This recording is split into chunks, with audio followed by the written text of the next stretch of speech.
Greetings, church. Just wanted to do the usual Friday custom and send you a brief video. You have probably heard that President Trump has issued sort of a declaration that all churches, all houses of worship are considered essential. This is exciting news. We're really grateful for that. We're really grateful for his being willing to expose the contradiction of having liquor stores and abortion clinics be considered essential, but houses of worship being considered non-essential. So we're grateful for his bold declaration that now churches are to be considered essential, that churches, governors should allow all churches to open their doors and allow people to worship freely. Now, that doesn't change much for us. We had that privilege and right to do that before today's announcement. Again, we keep saying Governor Abbott, even a couple weeks ago has opened the possibility for churches to be able to meet. So we have not done so physically yet. So we're actually sort of behind the trend. And but I wanted to give you an update on when we're going to meet and how we're going to go about doing that.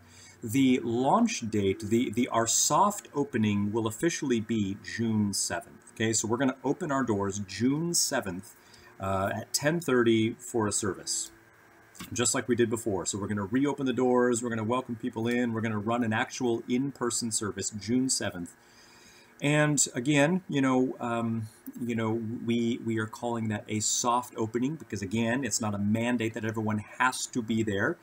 And we're calling it a gradual re-entry because we're going to go slim. We're going to go just the Sunday morning service, no children's ministry, no classes, just no food, just the service at 10:30. And a couple things to just help you prepare for that. I know that many of you are not maybe don't feel ready to show up. Again, our policy is, if you want to call it that, is come when you can, come when you're ready.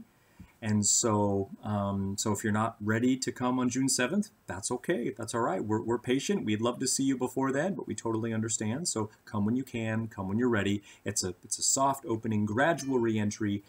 The other thing to let you know is I know that some of you have calls to make. Some of you have little kids and maybe they won't understand the social distancing. So I just want you to know that if you have some kind of circumstances with little kids and they're not able to sit through a service or they won't get social distancing, that's okay. If mom and dad have to trade off, that's totally fine. We get that. We will have live streaming available for you. And so I hope the sound quality is good and helpful and excellent, but we will have that available as an option as well for a limited time. I mean, we're not going to do live stream forever, but as long as we need to, we will provide that for you. So again, the elders totally understand that some of you have particular kinds of circumstances perhaps that might not allow you to come on June 7th or July or till August or September or later. That's okay. Come when you can, come when you're ready. Okay.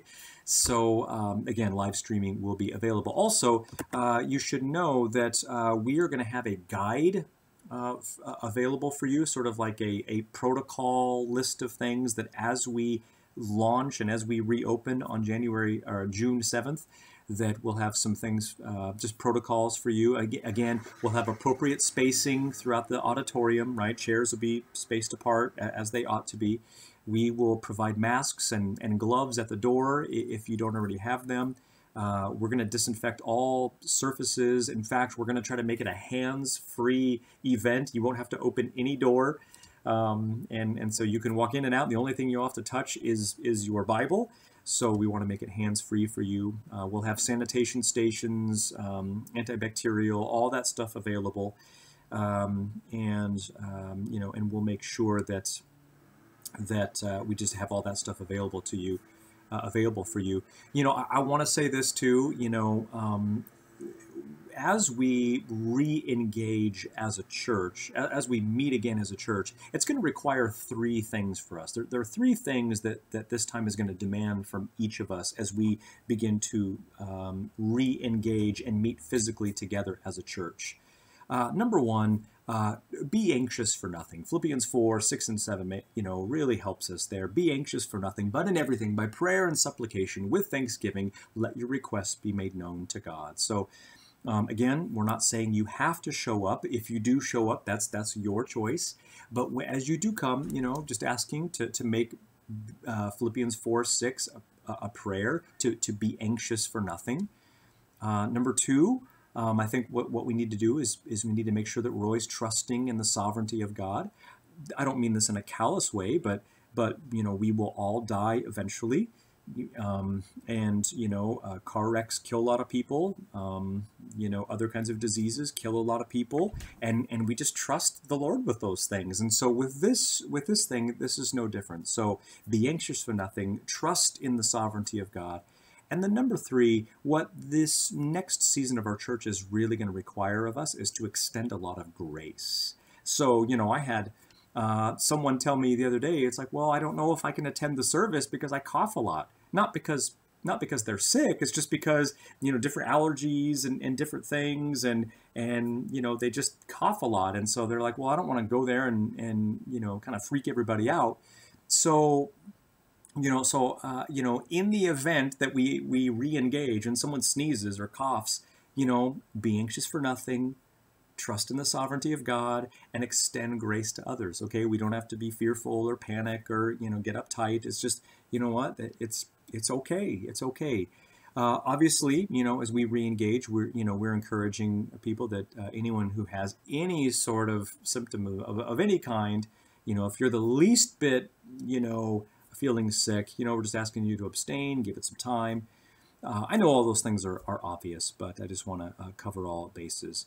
So I hope that makes sense. Hope that's helpful. Again, please do not hesitate to contact the church office or contact me if you have any questions about what we're trying to do and how this is going to work. But again, June 7th is the day, and we'll get back to you soon as far as how equipping classes go. I think what we're going to try to do is move the equipping classes back a half hour, and we'll do those on Zoom, and then that'll give you a good hour, 45 minutes to get to church after class.